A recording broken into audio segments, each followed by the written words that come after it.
नमस्कार। देखिए, आज के इस वीडियो में हम लोग बहुत ही इम्पोर्टेंट टॉपिक को समझने वाले हैं जिसका नाम है इलास्टिसिटी। हम लोग इस वीडियो में थ्योरी सेक्शन को पढ़ेंगे, उसके बाद हम लोग उदाहरण देखेंगे, वो भी व्यवहारिक उदाहरण देखेंगे, और फिर हम लोग जो है बहुत सारे प्रश्नों को सॉल्व करेंगे जो कि एग्जाम में पूछा जाता है। ठीक है, तो इतने तरह से हम लोग जो है इलास्टिसिटी को कवर करने वाले हैं। वीडियो जो है बहुत ज़्यादा इंपॉर्टेंट होने वाला है, वीडियो को ध्यान से देखिएगा। तो चलिए अब वीडियो को शुरू करते हैं। तो अब आइए हम लोच को समझते हैं। देखिए, यह बताता है कि किसी एक चीज़ में बदलाव होने पर दूसरी चीज़ कितनी बदलती है, यह लोच से हमें पता चलता है। लोच का प्रयोग हम लोग आम भाषा में भी करते हैं। जैसे कोई काम गड़बड़ हो जाता है तो हम लोग कहते हैं लोचा हो गया है, तो उसी को लोच कहा जाता है। इकोनॉमिक्स में भी उसका प्रयोग इसलिए भी किया जाता है ताकि अगर कोई चीज़ गड़बड़ हो जाए तो उसके लिए लोच का प्रयोग करते हैं। कितना गड़बड़ हुआ है उसको बताने के लिए जो है लोच का प्रयोग किया जाता है। जैसे आपको पता है कि अगर किसी वस्तु का मूल्य बढ़ाया जाता है, कीमत बढ़ाया जाता है, तो उसका मांग जो है घट जाता है। जैसे किसी वस्तु का मान लीजिए कीमत बढ़ा दिया गया, तो उसका जाहिर सी बात है कि उसका मांग जो है घट जाएगा, क्योंकि लोग नहीं किन पाएंगे, क्योंकि मूल्य बढ़ गया है। तो कितना मांग घटा है उसको बताने के लिए जो है लोच का प्रयोग किया जाता है।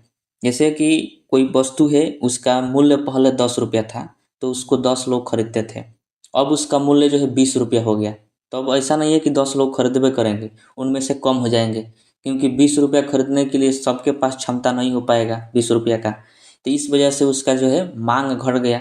तो कितना मांग घटा उसको बताने के लिए जो है इलास्टिसिटी का प्रयोग किया जाता है। ठीक है, इसका एक प्रॉपर फार्मूला होता है, इस फार्मूला को ध्यान रखिएगा। ई का मतलब होता है इलास्टिसिटी। ई बराबर होगा डेल्टा डी बटा में डेल्टा पी। डेल्टा का मतलब होता है परिवर्तन, और डी का मतलब हुआ डिमांड यानी मांग।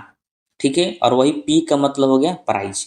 तो इलास्टिसिटी का ये फॉर्मूला है डेल्टा डी बटा डेल्टा पी। ध्यान रखिएगा, हिंदी में इसको मांग में प्रतिशत परिवर्तन बटा कीमत में प्रतिशत परिवर्तन। ऊपर रखेंगे कि मांग में प्रतिशत परिवर्तन कितना हुआ है, ऊपर रखा जाएगा, और नीचे जो है कीमत में प्रतिशत परिवर्तन कितना हुआ है वो नीचे रखा जाएगा। ठीक है, तो ओवरऑल में आपको ये समझना है कि लोच उसको कहा जाता है कि जब किसी एक चीज में बदलाव करते हैं तो दूसरे चीज में बदलाव हो जाता है। तो वो कितना बदलाव हुआ उसी को बताने के लिए लोच का प्रयोग किया जाता है। आइए एक प्रश्न से उसको हम लोग समझते हैं। तो देखिए, प्रश्न है कि एक वस्तु का मूल्य 4% से घटकर 2% हो गया। यानी वस्तु का मूल्य जो है वो घट गया है। कितना घटा है? तो 2% घटा है। पहले 4% था, अब घटकर 2% हो गया, यानी 2% घट गया है। जिसके फलस्वरूप उसका मांग जो है 10% से बढ़कर 12% हो गया। देखिए, यहाँ पर आपको समझना है कि जब वस्तु का मूल्य घटेगा तो उसका मांग बढ़ जाएगा, क्योंकि मूल्य घटा तो बहुत ज़्यादा लोग उसको खरीदेंगे, तो मांग जो है बढ़ गया। तो वस्तु का मूल्य 4% से घटकर 2% हुआ, तो उसका मांग जो है 10% से बढ़कर 12% हो गया। यानी मांग भी उसका 2% क्या हो गया है, बढ़ गया है। पहले 10 था, अब 12 हो गया, यानी 2% बढ़ा। और मूल्य पहले 4% था, अब घटकर 2% हो गया, यानी 2% घट गया। तो कह रहा है कि लोच ज्ञात कीजिए। तो लोच का फॉर्मूला क्या होता है? ई बराबर डेल्टा डी बटा डेल्टा पी। तो डेल्टा डी का मतलब हुआ डिमांड, यानी मांग में जो प्रतिशत परिवर्तन है उसको रखेंगे। तो यहाँ पर देखिए कि मांग में प्रतिशत परिवर्तन कितना है, पहले 10% था, अब बढ़कर 12% हुआ, यानी 2% बढ़ा। तो ऊपर रखेंगे हम लोग 2% डिमांड के स्थान पर। और फिर नीचे है डेल्टा पी, यानी प्राइस में प्रतिशत परिवर्तन कीमत में। तो कीमत में कितना परिवर्तन हुआ है, पहले 4% था और घट के 2% हो गया, यानी 2% रखेंगे। तो दोनों कट जाएगा, तो कितना बचेगा? 1, यानी इसका लोच आया 1। यानी जब हम वस्तु का मूल्य में कमी करते हैं तो उसका मांग बढ़ जाता है, ये पता है। लेकिन कितना बढ़ता है उसको पता करने के लिए लोच निकाला जाता है। तो लोच हमारा कितना आया? 1। तो हम कहेंगे 1 लोच है। ठीक है, तो इस तरह से भी प्रश्न पूछा जाता है, ध्यान रखिएगा।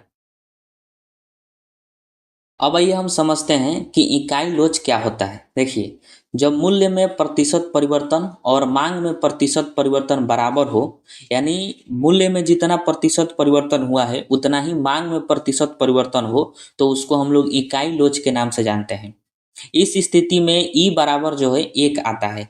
1 को ही इकाई लोच कहा जाता है। तो जब ई का मान 1 आए तो उसको हम लोग इकाई लोच के नाम से जानते हैं। और ग्राफ जो है 45 डिग्री के कोण पर सरल रेखा प्राप्त होता है। वेरी वेरी इंपॉर्टेंट है, ये पूछा गया प्रश्न है कि कितना डिग्री के कोण पर सरल रेखा प्राप्त होता है इकाई लोच में, तो 45 डिग्री के कोण पर। ठीक है, आइए इसको प्रश्न से समझते हैं। प्रश्न कह रहा है कि किसी वस्तु के मूल्य में 4% की वृद्धि हुई तो उसकी मांग में 4% की कमी हो गई। ये आपको पता है कि जब मूल्य में हम वृद्धि करेंगे तो उसका मांग जो है कम हो जाएगा, क्योंकि मूल्य में वृद्धि करने का मतलब उस वस्तु का जो है मूल्य हम बढ़ा दिए। तो जब वस्तु का मूल्य बढ़ जाएगा तो खरीदने वाले जाहिर सी बात है कम हो जाएंगे, यानी मांग में क्या आ जाएगी, कमी आ जाएगी। तो यहाँ पर कह रहा है कि मूल्य में 4% की वृद्धि किया गया तो मांग में जो है 4% की कमी हो गया। ठीक है, तो इसका जो है लोच ज्ञात करना है। तो ई बराबर आपको फॉर्मूला पता है, डेल्टा डी बटा में डेल्टा पी। डेल्टा डी जो है डिमांड है यानी मांग है, मांग में जो है कितना परसेंट का कमी हुआ है, तो 4% का कमी हुआ है। और सेम उतना ही प्रतिशत जो है प्राइस भी बढ़ा है, यानी 4% बढ़ा है, तो 4% नीचे रखेंगे, कटाएंगे कितना आएगा, 1 आएगा, यानी हमारा इलास्टिसिटी जो है 1 आया, यानी इसी को इकाई लोच के नाम से जाना जाएगा। ठीक है, तो इसको ध्यान रखना है कि मूल्य में प्रतिशत परिवर्तन और मांग में प्रतिशत परिवर्तन जब दोनों बराबर हो तो उसको इकाई लोच के नाम से जाना जाता है, क्योंकि आंसर जो है 1 आता है। ठीक है,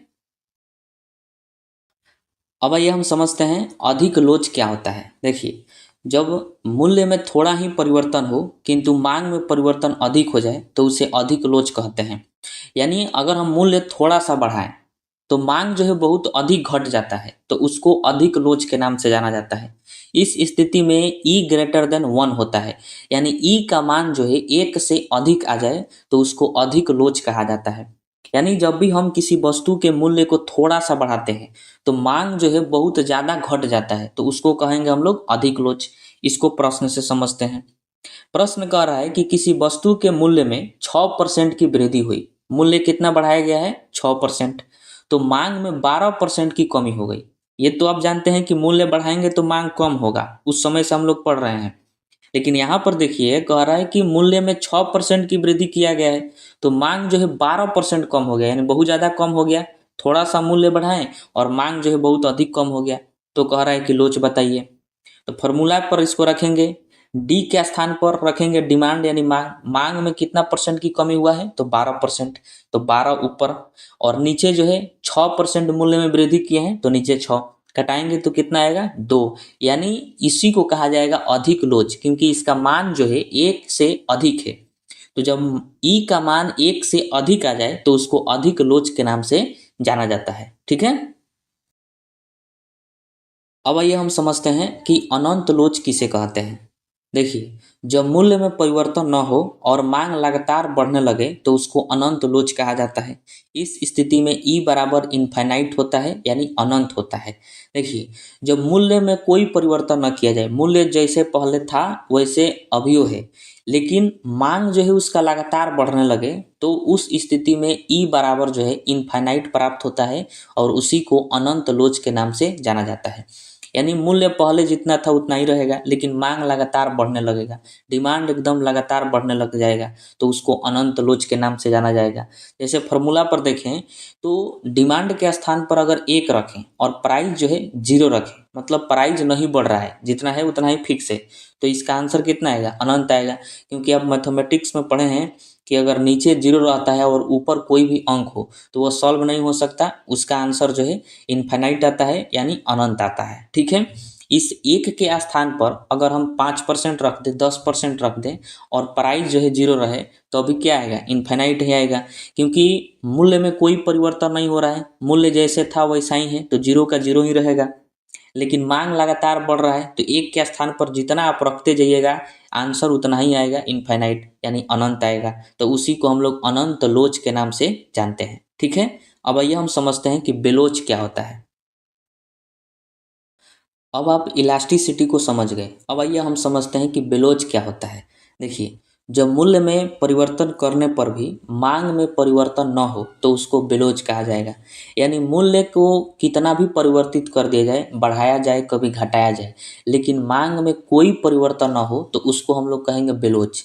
और इस स्थिति में ई बराबर जो है 0 आता है, यानी ई का मान 0 आता है। कैसे, देखिए नमक जैसे हो गया, नमक का जो है प्राइस कितनों बढ़ा दीजिए, इसके मांग में कोई परिवर्तन नहीं होगा, क्योंकि हर लोग जो है नमक का उपयोग करते हैं। तो इसका प्राइस कितनों बढ़ता रहे, जो नमक का उपयोग करते हैं वो खरीदबे करेंगे। तो मांग तो उतना ही का उतना ही है, लेकिन प्राइस जो है बढ़ रहा है। पहले नमक का दाम 5 रुपया था, 10 रुपया हुआ, फिर 20 रुपया, आज 30 रुपया का नमक मिलता है, टाटा नमक। तो प्राइस इसका लगातार बढ़ते गया, लेकिन मांग में कोई परिवर्तन नहीं हुआ। जो लोग पहले खरीदते थे आज भी वो लोग खरीदते हैं। तो वही जब मूल्य में परिवर्तन होता रहे और मांग में कोई परिवर्तन ना हो, ना मांग बढ़े ना घटे, तो उसको बेलोच कहा जाएगा। जैसे दवा हो गया, दवा में देखिएगा कि दवा का मूल्य बढ़ता रहता है, लेकिन मांग में कोई परिवर्तन नहीं होता है, क्योंकि जिसको ज़रूरत है वो दवा खरीदबे करेगा। तो मांग में जो है परिवर्तन नहीं हुआ, लेकिन मूल्य उसका लगातार बढ़ रहा है, तो इसको बेलोच कहा जाएगा। ये सभी जो है बेलोच वस्तुएं हैं। जैसे जो भी आवश्यक वस्तुएं हैं वो सब के सब बेलोच होती है, क्योंकि उनका मांग जो है फिक्स रहता है, एकदम मेंटेन रहता है, लेकिन प्राइस उसका बढ़ता रहता है, तो उसको बेलोच वस्तु के नाम से जाना जाता है। और इस स्थिति में ध्यान रखिएगा, ई का मान जो है 0 आता है। आप ग्राफ से भी समझ सकते हैं। इस ग्राफ में देखिए कि इधर जो है प्राइस है और इधर क्या है, डिमांड है। यहाँ पर डिमांड जो है फिक्स हो गया है, लेकिन प्राइस जो है लगातार बढ़ रहा है। तो जब डिमांड फिक्स हो जाए, मांग जो है फिक्स हो जाए और प्राइस लगातार बढ़ता रहे, घटता रहे, तो उसको बेलोच कहा जाता है, और उन वस्तुओं को बेलोच वस्तु के नाम से जानते हैं। ठीक है, इसमें ई बराबर 0 आता है, इसको ध्यान रखिएगा।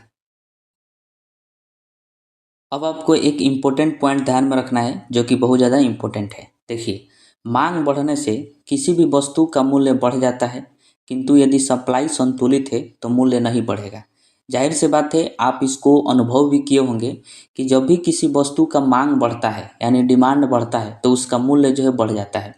ऐसे ये जो है पर्व त्योहारों में देखने को मिलता है कि किसी लिमिटेड वस्तु का मांग जो है बढ़ जाता है पर्व त्यौहार के चलते, तो मार्केट में उसका मूल्य भी बढ़ जाता है। क्यों ऐसा होता है? क्योंकि मांग बढ़ता है तो बहुत ज़्यादा लोग खरीदते हैं, खरीदने से मार्केट में उस वस्तु की जो है कमी हो जाती है, और सप्लाई उस हिसाब से नहीं रहती है, तो कमी हो जाने के कारण उसका मूल्य जो है बढ़ा दिया जाता है दुकानदारों के द्वारा। ये पर्व त्यौहार में होता है।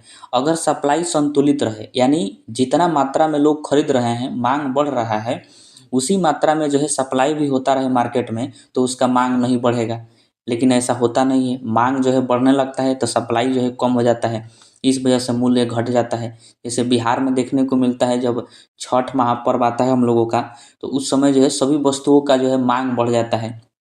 और मांग बढ़ने से क्या होता है कि उसका मूल्य भी बढ़ जाता है, क्योंकि उस हिसाब से सप्लाई नहीं रह पाता है मार्केट में, इसलिए ऐसा होता है। ठीक है, इसका तत्काल उदाहरण देखें तो बिहार में शराब है, क्योंकि शराब देखिएगा बिहार में जो है बंद है, यानी सप्लाई पूरी तरीके से ठप है, क्योंकि बंद है तो सप्लाई ठप है। लेकिन मांग जो है बढ़ रहा है, क्योंकि जो पहले पियक्कड़ थे आज भी वो पियक्कड़ हैं, तो वो तो दारू पी रहे हैं, लेकिन मांग उनका बढ़ रहा है, लेकिन सप्लाई नहीं है। इस वजह से शराब का जो मूल्य है वो बढ़ता चला गया, यानी आज शराब जो है बिहार में बहुत महंगा है, लेकिन मिल रहा है। तो ये जो है इसी का उदाहरण है। ठीक है, तो इनको ध्यान रखिएगा। अब ये हम लोग एक नज़र में देख लेते हैं कि हम लोगों ने जो है क्या क्या कवर किया है इस वीडियो में, और उसको ध्यान रखिएगा। एग्जाम के पॉइंट ऑफ व्यू से बहुत ज़्यादा इंपॉर्टेंट है।